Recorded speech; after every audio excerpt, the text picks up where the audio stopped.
Now, am I audible now? Am I audible now? Am I audible now? Am I audible now?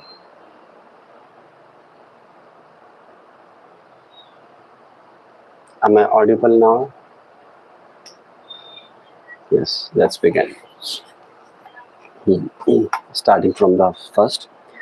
When we are afraid, we cling not only to outward things but also to inward things such as traditions. To most of the old people and to people who are inwardly insufficient, empty, tradition matters a great deal to them. Have you noticed among your teachers, your friends, your parents that the moment there is a fear, the inward fear, they cover it up with the respectability. Suppose, haven't we seen our schools that okay, even though teachers are also uh, passing their knowledge which they have received in their childhood from the school that you should be become like this, you should be become like this. Suppose a student has better grasp at the physics or science or arts or anything, the teacher says no, that is not, that is very insufficient to you. Now you let's try for being good at mathematics. So the student who has good at something, he loses his vitality on that subject, but now he wants to pay attention to the subject which he doesn't have that much of grasp. So ultimately, he loses his innate nature. Supposing to say, when there is a class topper in a school, college, or anywhere, the teacher says, "Be like the topper." Maybe the topper had the better resources, educated parents, uh, have good genetics on the education. He has everything, but the student who is not intelligent that much, maybe he don't have the resources to excel in the academics. So when the teacher says, "Okay, you should be become like the topper," then he loses his innate nature, his innocence. Now he from his from the school to the while getting old, he tries to something be like someone other else. If he's no failure, he will be he wants to be successful. And suppose he is nothing, he wants to be politician in the office. If he is nothing, he wants to be in a top position of an office company. Either in a spiritual world, he wants to become great popular person. So this so this kind of becoming goes and goes till we till our last breath. This is also part of tradition. Tradition is not part of religion. Tradition is also part of like we follow every day in our life blindly. So you lose initiative because you have no initiative and are just following. Tradition becomes very important. The tradition of what other people say. Haven't you seen most of the people do gossip? Popularly, women who are married, because in that marriage there is nothing to be to be thought of, thoughtless. Then marriage turns into thoughtless, dull. So women do gossip, but it's not that is not limited to only women. But when you go to the male also, they also do gossip a lot of things. This is the indication of that there is kind of inner hollowness, and we try to fill that inner hollowness with gossips, with trivial things in life, comparison, gossips, killing animals for appetite. That is a kind of different pleasure that we get by killing another, hurting people.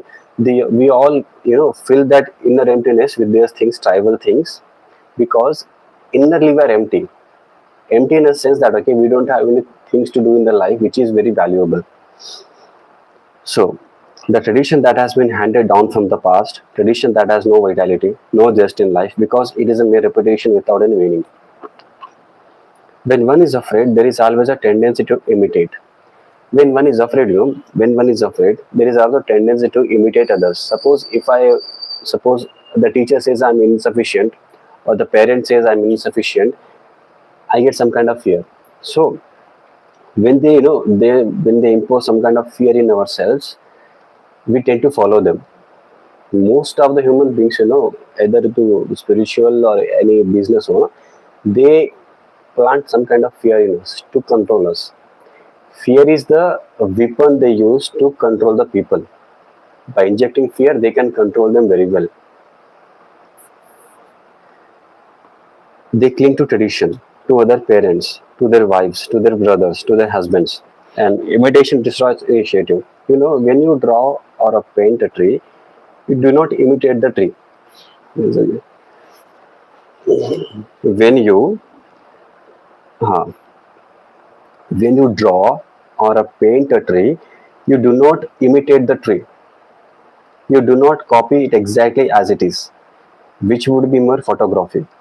To be free to paint a tree or a flower or a sunset or whatever you choose, you have to feel what it conveys to you, what it conveys that meaning to you.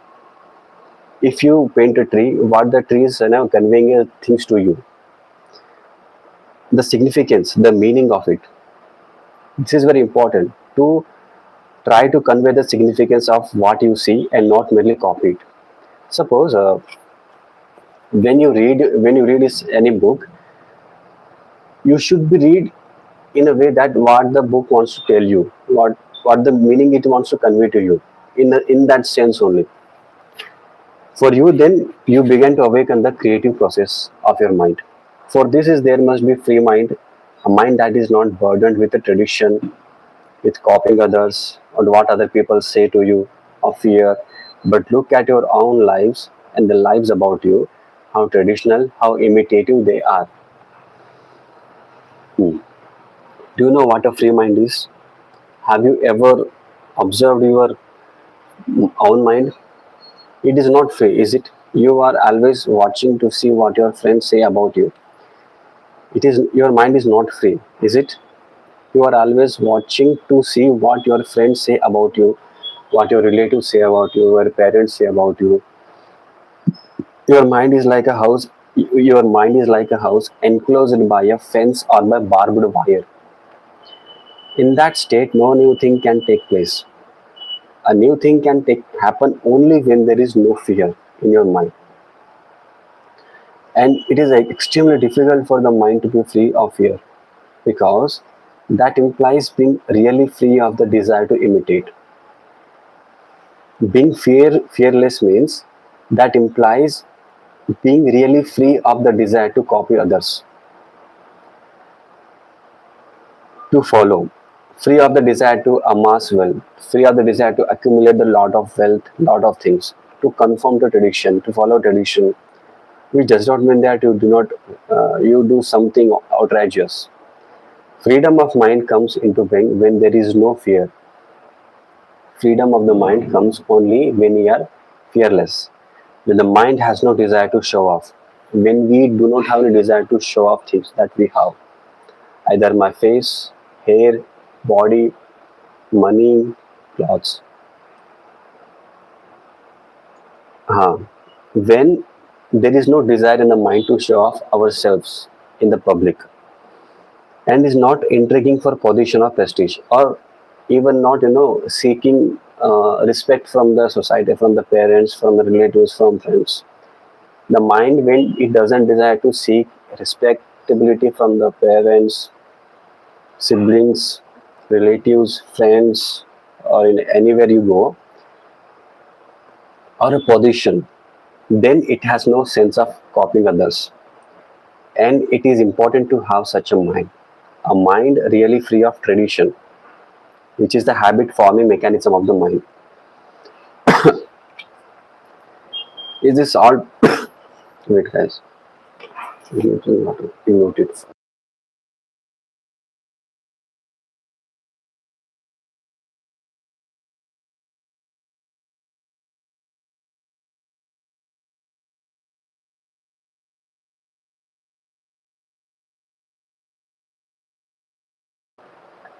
No, is it all this difficult? I don't think it is as difficult as your geography or mathematics is. It is much easier, only you have never thought about it. You spend perhaps 10, 15 years of your life in school. We spend 10 or 15 years of life in a school acquiring lot of information, yet we never take a time, not a week, even an hour of the day, to think fully, to completely about any of the things that we are suffering now. That is why it all seems to be difficult. but it is not really difficult at all. On the contrary, if you give time to use, you can see for yourself how your mind works, how it operates, responds to anything. And it is very important to begin to understand your own mind while you are young. Otherwise, when you grow up following some tradition which has very little meaning now, you will imitate, which is to keep on cultivating fear, and you will never be free. Have you ever noticed in India how tradition bound you are? You must marry in a certain way. In a tradition in India is like, yeah, you should marry in a certain age, produce children at the certain age. In the marriage, there should be a lot of gold giftations, dowry, and lot of odd things that goes on. This is also tradition. You must perform certain rituals. Your parents choose a husband or wife that you're going to marry. They have no meaning, but you must perform them. You have leaders whom you must follow. Everything about you. But if you observed it, reflects a way of life in the very authorities very well established. Authority means our parents dictating us to marry that some person, this person, giving a dowry, fighting, quarreling, or competing, copying others. There is authority of the guru, authority of the political group, authority of the parents, authority of the friends, authority of the relatives, authority of the what the public will say, public opinion. This all authority dictates our life. The older the civilization, the greater the weight of the tradition, with a series of copying others. And being burdened with this weight, your mind is never free.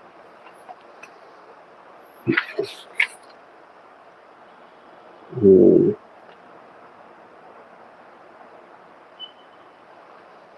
Next chapter is tradition from the religious to the academic. Our minds live in the tradition. The very meaning of that word to hand down. The meaning of the tradition word is to hand down. Then as intelligence. It is easy and comfortable to follow tradition, what the people tell about you, what your parents say to you, what your teachers, your husband, all the say. It is easy to follow them. Then one does not have to think about it. If you follow someone, then you don't have to think about lot about it. One does not question it. It is part of tradition to accept and obey. The older the culture, the more in mind is bound to the past. Live in the past. The breaking down of the one tradition will inevitably be followed by the imposition of another. A mind with many centuries of any particular tradition behind it refuses to let the old go until there is another tradition, equally gratifying and secure. Tradition in all its various forms, from the religious to the academic, must deny intelligence. Intelligence is infinite. Knowledge, however vast, is a finite like tradition. In our schools, the habit forming mechanisms of the mind must be observed. In this observation, there is a quickening of the intelligence. Now, second phrase. It is a part of human tradition to accept fear. It is a part of the tradition to accept fear. Both the older and the younger generation live with fear. Most are not aware that we live in a fear. Uh, it is only in a mild form of crisis or a shattering incident that happen in your life that we become aware of the abiding fear. It is there. Some are aware of that fear and others shy away from it. Some escape from the fear. But tradition, most of the, say like you should control fear or run away from it, suppress it, analyze it, to act upon it, to accept it. We have lived with fear for centuries and centuries, and we somehow managed to get along with it. It is a nature of tradition to act upon it or run away from the fear, or sentimentally to accept it and look to some outside agency to solve it. Whenever we have fear and whenever it gets scared, we pray to God and like this and like this. Religions spring from this fear, and most of the religions spring from this fear only.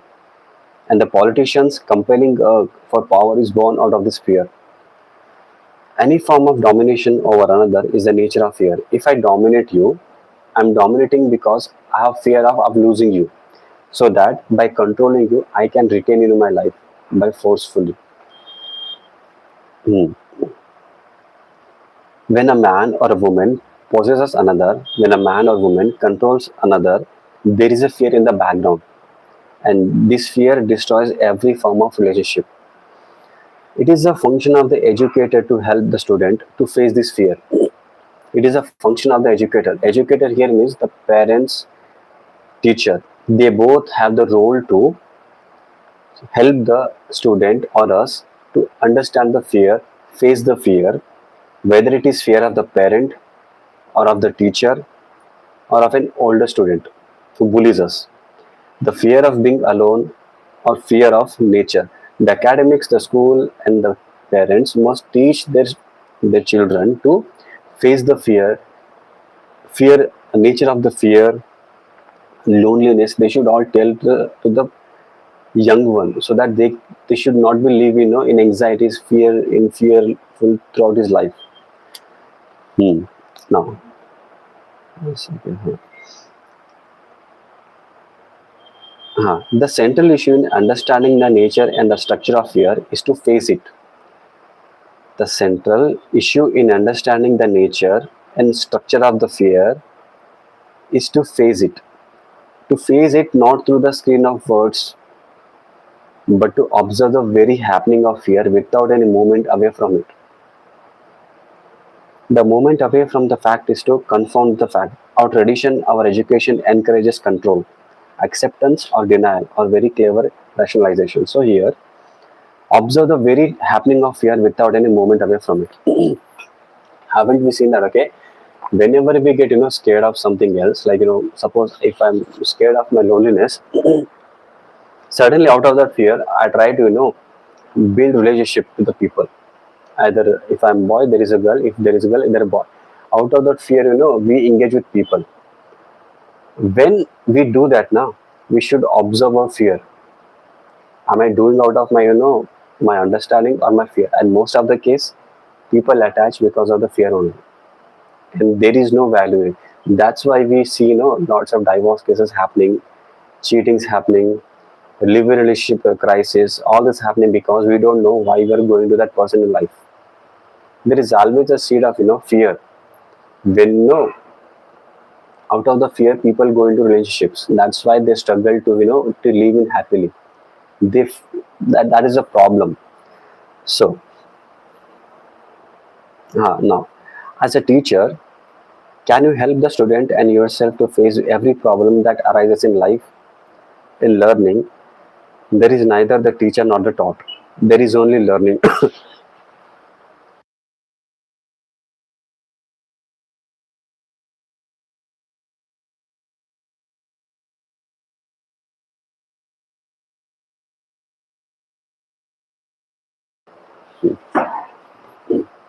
To learn about the whole moment of fear, we must come to it with curiosity, which has its own vitality.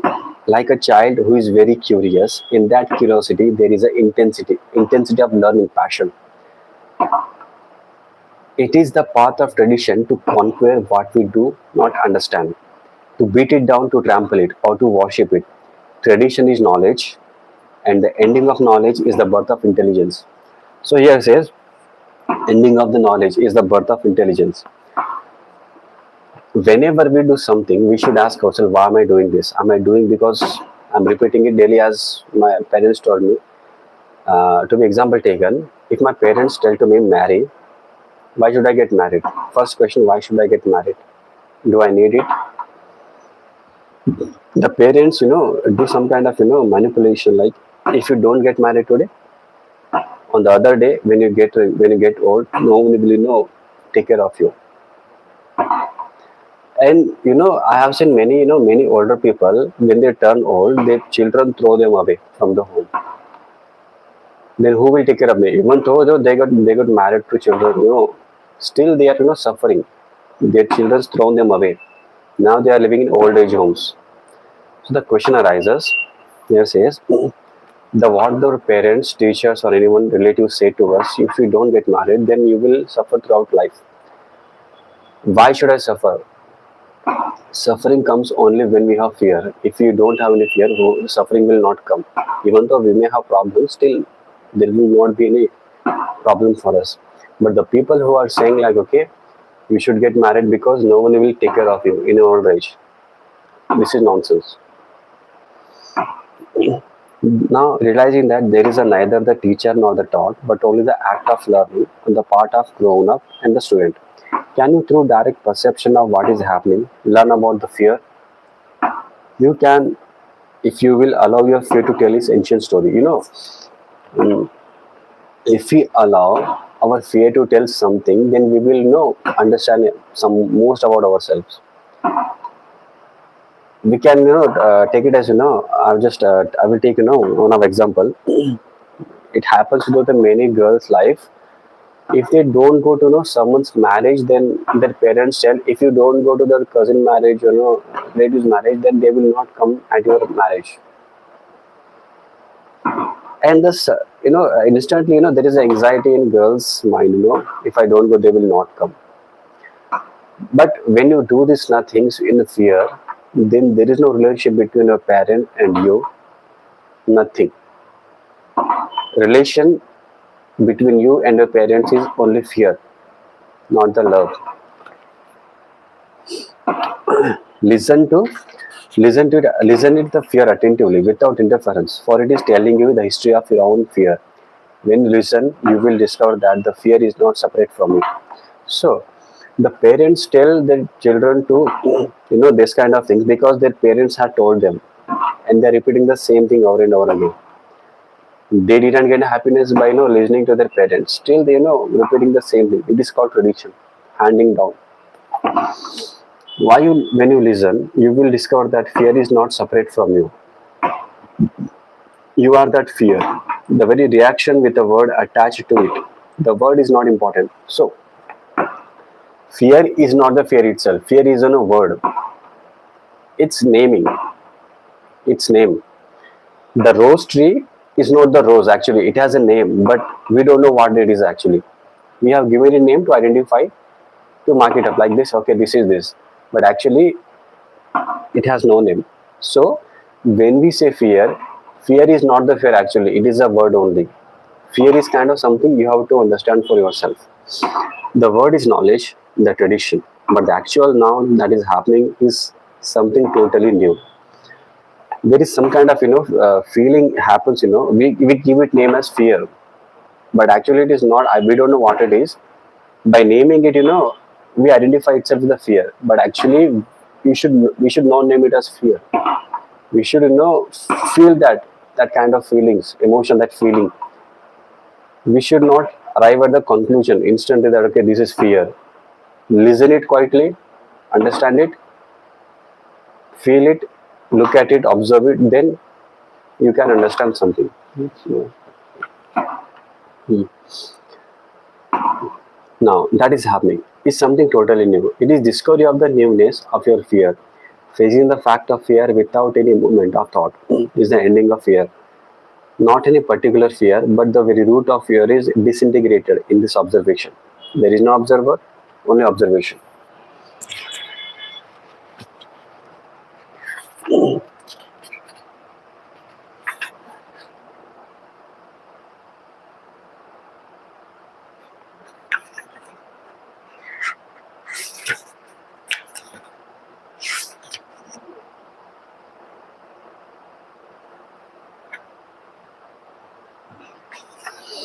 Let's take a break for 2 minutes, 5 minutes.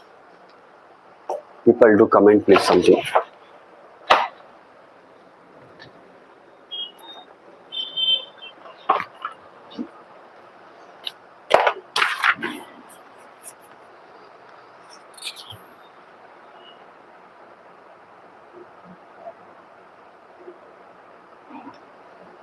Please do comment, anyone.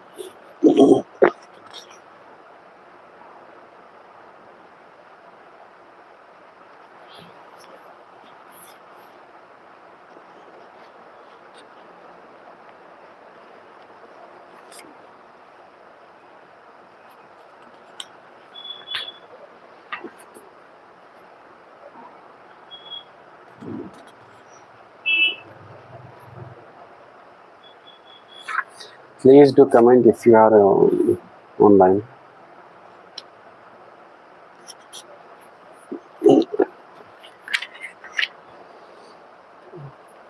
If anyone is there, please do comment, please.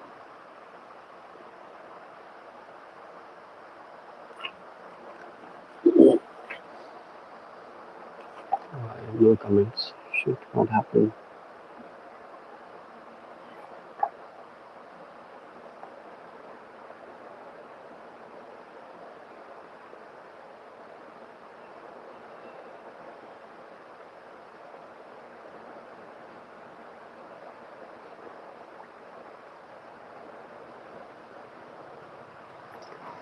Okay, let's start for another chapter. Dying in the stream of tradition.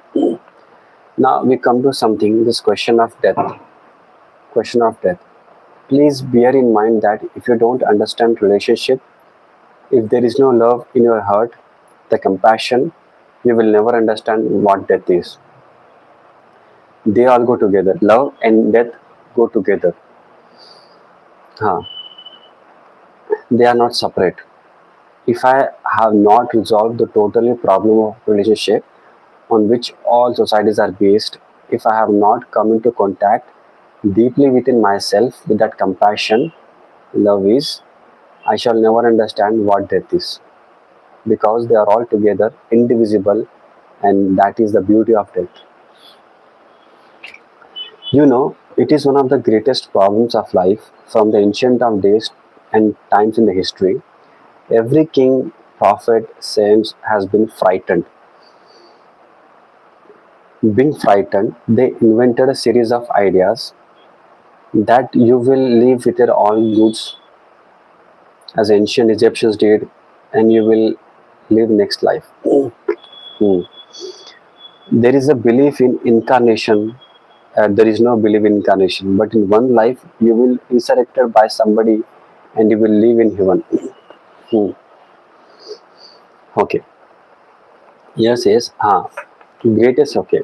Many in the ancient histories, there are a lot of people who invented a lot of concepts like heaven, hell, resurrection. In the Christianity, there is a resurrection. Jesus will again come.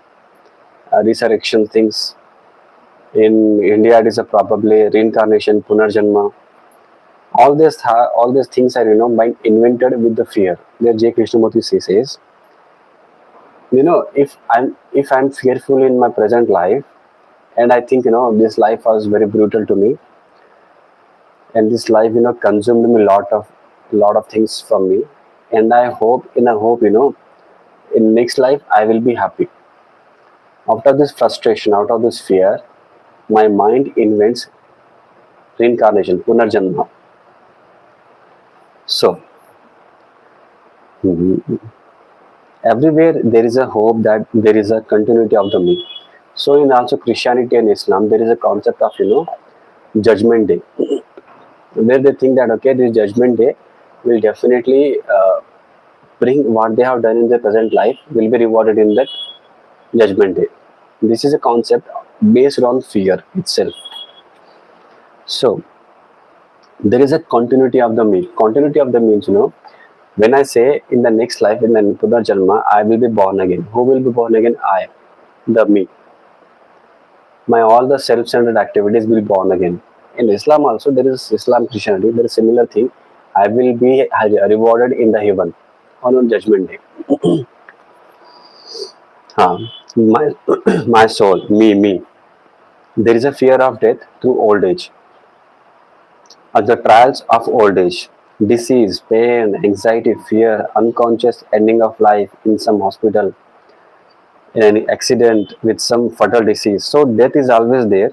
Unless you understand this problem, you're going off into meditation, repeating mantras, doing all kinds of penances, tortures, repeating endlessly the Bhagavad Gita or your favorite book. You have no meaning at all.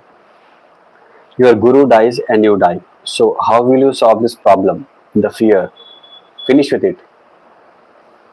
Basically, we want security, outwardly security, inward securities. The house, the furniture of the home, My name should be, uh, before my name there should be suffix vice president, this president, MLA, MP, CEO, like this. Where I was, the book. I should be writing a great book, identifying myself with a something great or small or pretty. Haven't you seen in the in the place where you live, many youth are unemployed, uneducated, full of anxiety.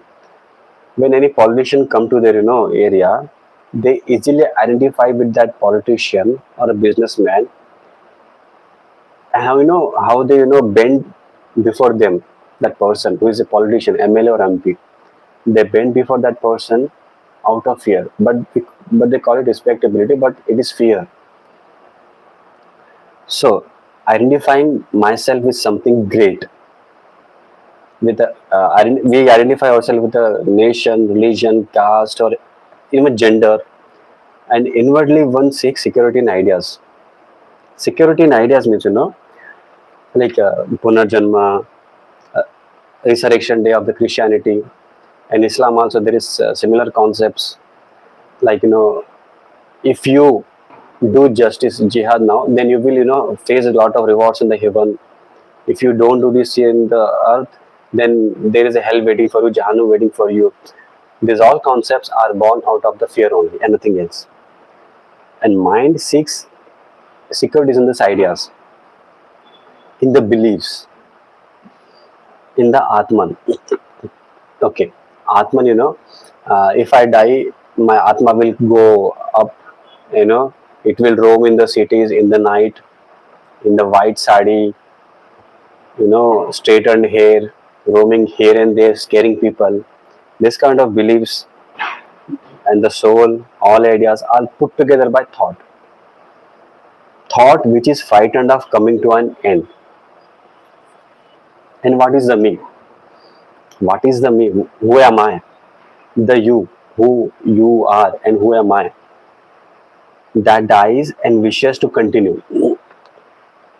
Have you ever gone into it, or you are just too frightened to look at death? What is it that you think will live after death? Are you living now? When you say no, why you are frightened of death now? Your present life has become hell. So why to be afraid of death? Do please look at it with your heart, with your whole being now. Your tortures, your anxieties, shedding tears, crying lot, living in the fear, isolated, being fear of judgment. If you have tears at all, hopelessness, depressed, lost in life, completely lost interest in life, confused state, constantly battling with self itself, fighting with ourselves all the day. That's what you call living. That's what we call living. Day after day, till you die. We live in this way. And this life you don't want to lose. And you say, please, I would rather have known rather than unknown. The known is a tradition, because mind seeks security in known things. Suppose if I was born some Islamic religion, and throughout my life I will have teachings of the Quran, Islam, and all the things. And after coming to a certain age like 20, 30, 40, and someone says someone points to my religion, okay, this is that, then suddenly I get frustrated, angry, because throughout my life I have identified myself with Islamic teachings. If you suddenly say that, okay, you are this and you are this, your religion is this and this, suddenly I get frustrated, angry. The anger because of fear only and nothing else. Fear of losing his identity that it has taken to it from the childhood memory. Huh. The misery, the confusion, the agony that human beings go through. If you are all sensitive, unfortunately you are not sensitive, therefore you are already dead in your traditions. If you are if you are sensitive, alive, watching this is your life. From moment you are born till you die. from the moment you are born till you die. Cultural tradition, never knowing what goodness is, what the beauty is, what the love is. This you know, this you cling to,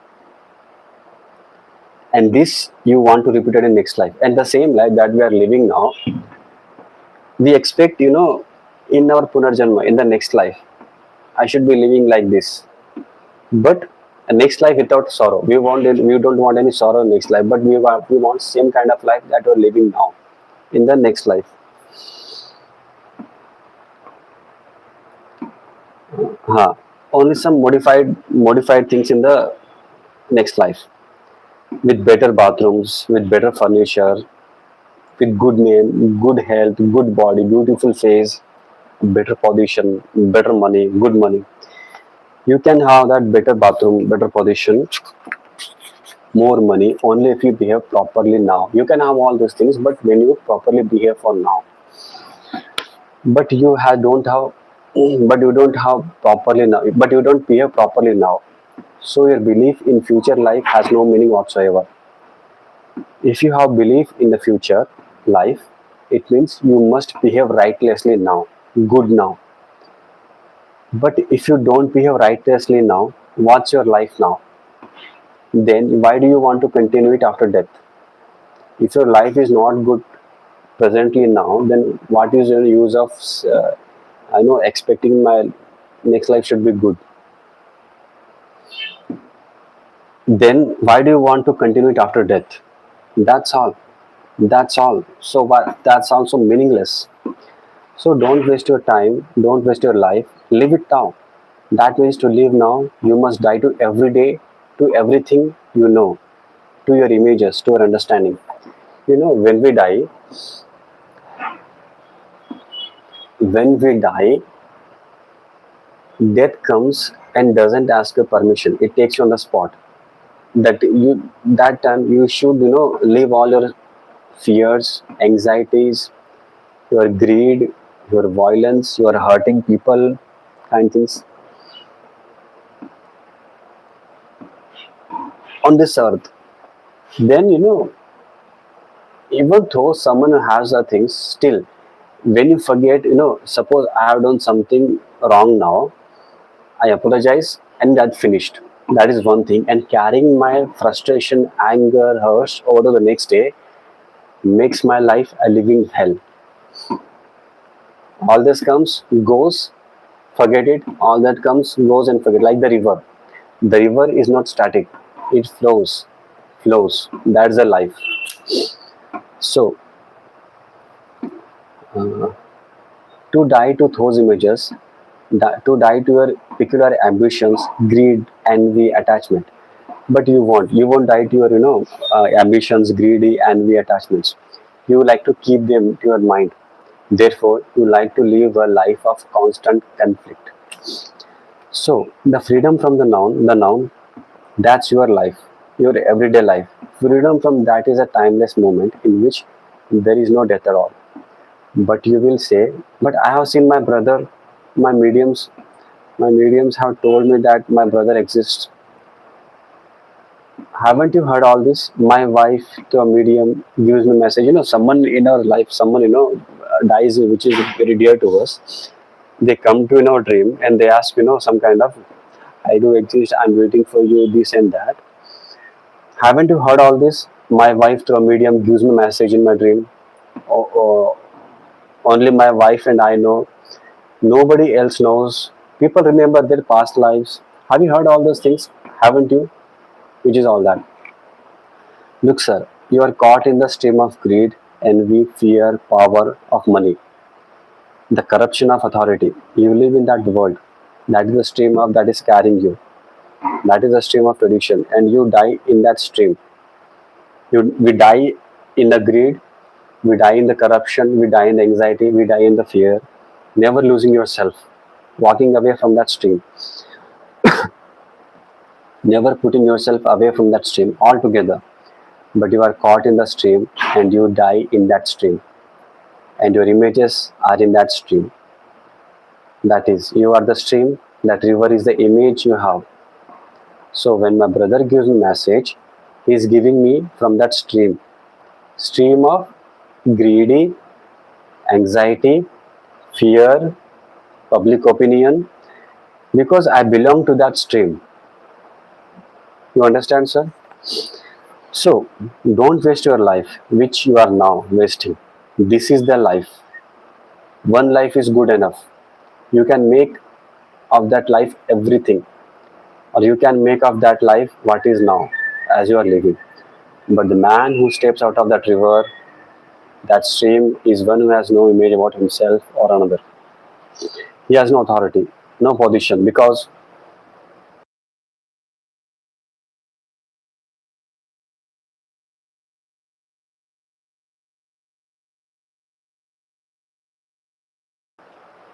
okay,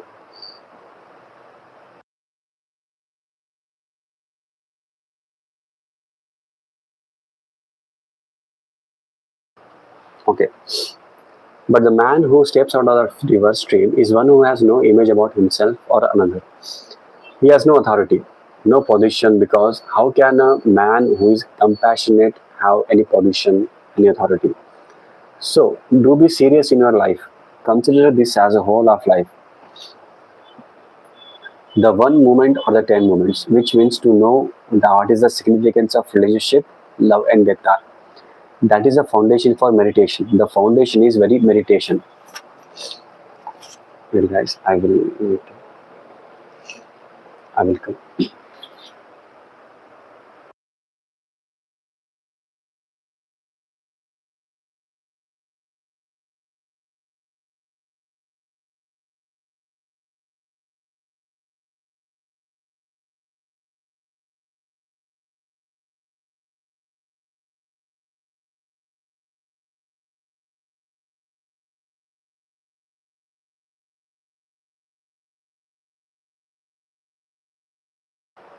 Okay, let's start now. Sorry. Next chapter is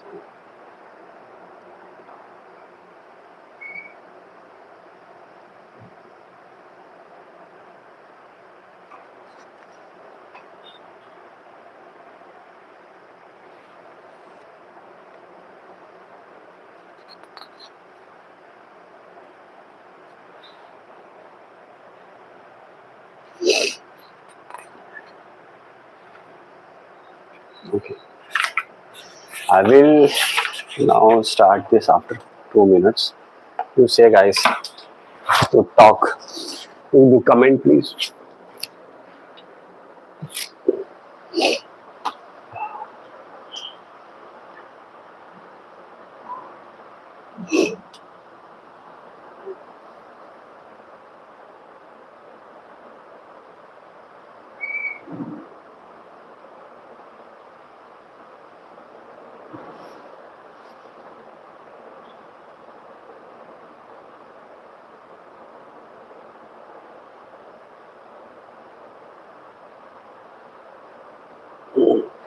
No comments.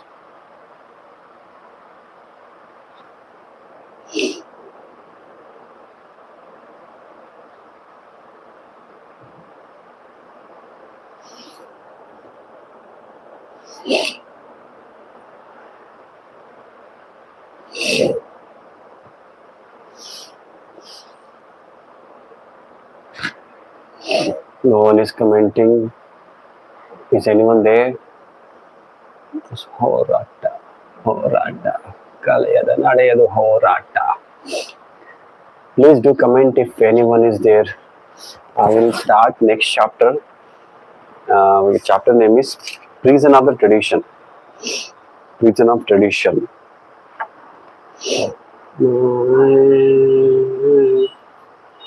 Prison of Tradition.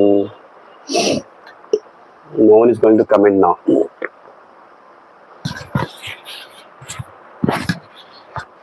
Okay.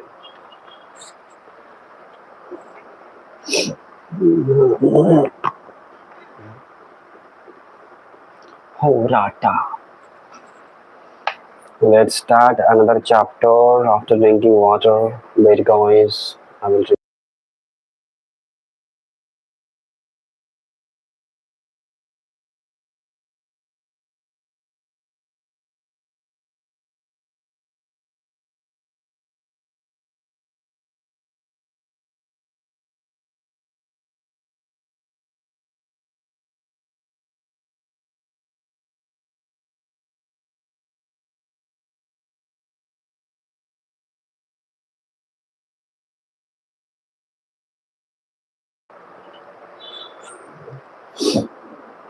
Horata, horata, kaleda mageda horata.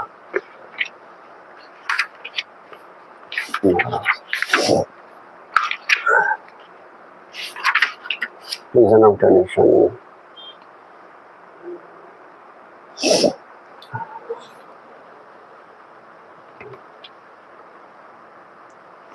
I'm feeling very hot here. Wait, guys.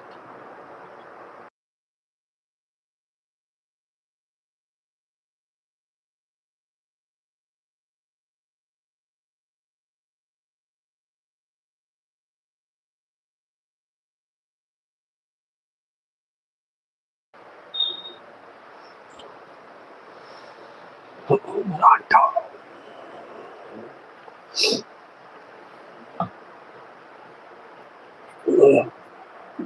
Now let's begin the chapter. Reason of tradition.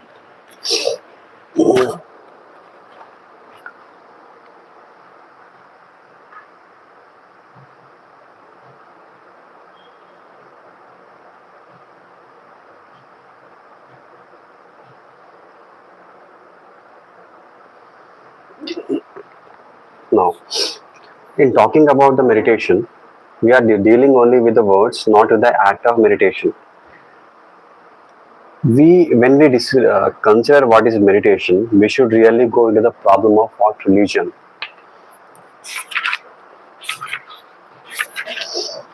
Tradition of control. Okay, I will skip that chapter and directly jump into the next chapter, which is called tradition of controlling.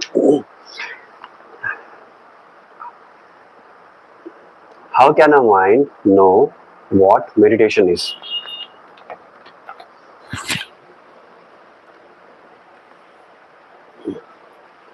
How can a mind know what meditation is? Order is not brought about by thought. Order is brought about only through perception, not through mentation. Order through mentation is disorder. When the mind is in complete order, therefore whole, therefore the same, then we can proceed to find out what are the implication of meditation. To find that out, one must discard totally all authority. Authority of the everything. Authority of the system, authority of method, authority of practice. Practice, system, method imply direction, a fixed point towards which you are making a progress step by step. And who has fixed that point? Who has put that fixed point? Who has fixed that point? Because unless that point is fixed, stable and steady, your system, your method, your practice has no meaning. So before you practice, follow a method or a system, you must find out if there is a fixed point at all. Your traditions, whoever you follow, think they know, and you being gullible, frightened, accept them. They know, and you poor fellows don't know. And that, and what they know, what do they know? Go on, examine it, test them. What do they know? The word to know or knowledge implies accumulation of information or ideas. Knowledge means something that has been accumulated. It is the past. I know you is the past. But so when the people say, I know there is a God, I'm enlightened, I am a self-realized person, it is lot of words that mean absolutely nothing. Why do they know? They know only that which they have projected. That which they have projected, they can recognize out of knowledge.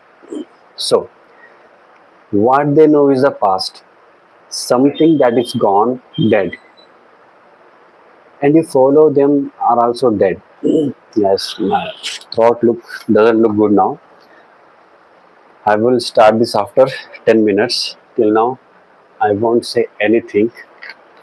You say.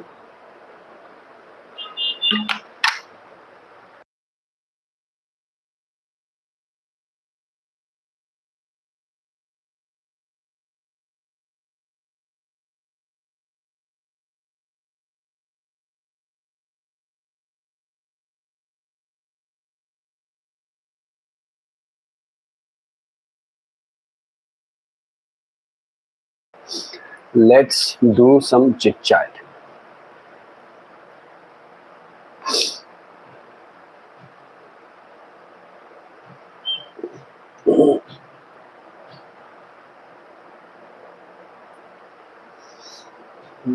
Zero.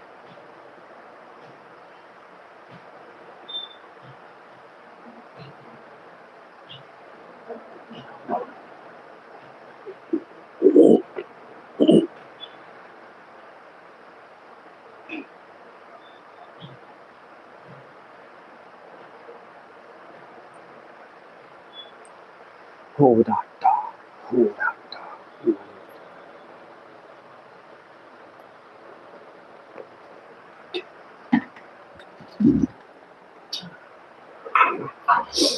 Please do comment, guys, if you're there.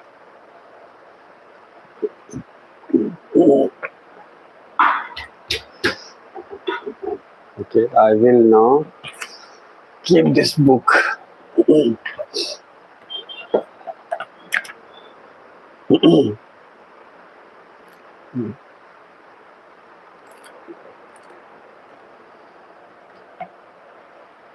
Okay, where is that book?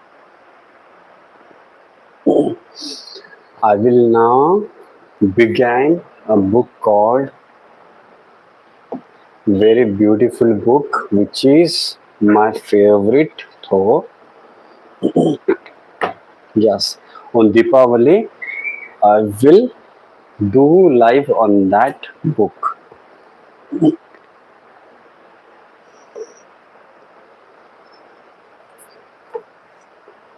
which is Yoga Vasisht between Lord Rama and his guru, Yoga Vasisht, narrated by Swami Venkatasananda.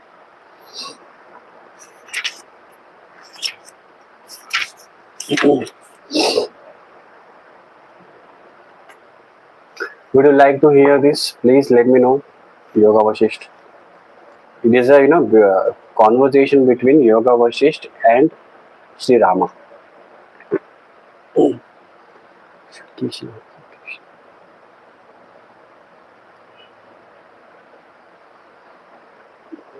Would you like to know? Would you like me to read? Please let me know.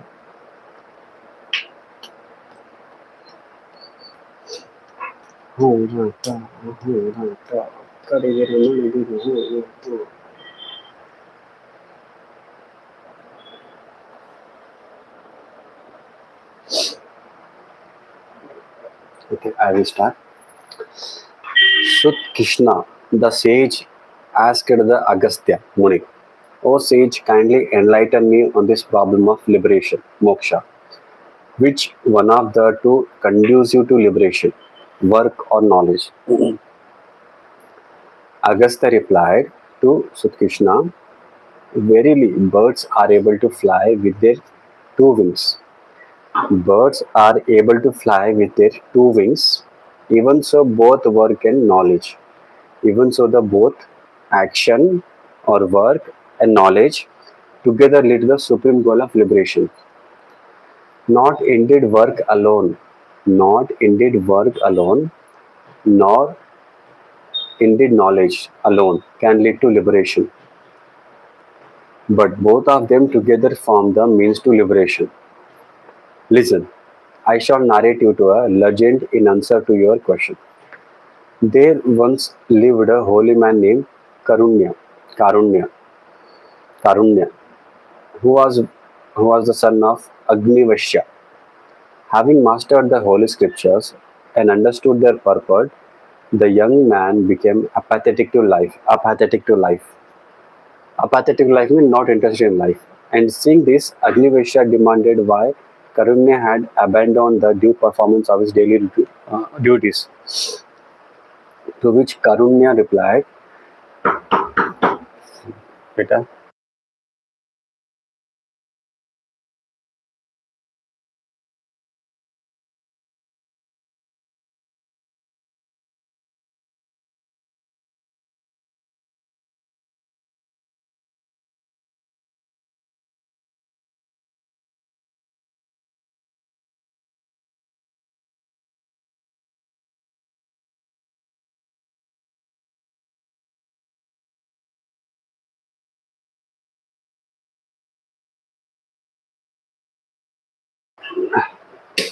Guys, I will do live after 1 hour.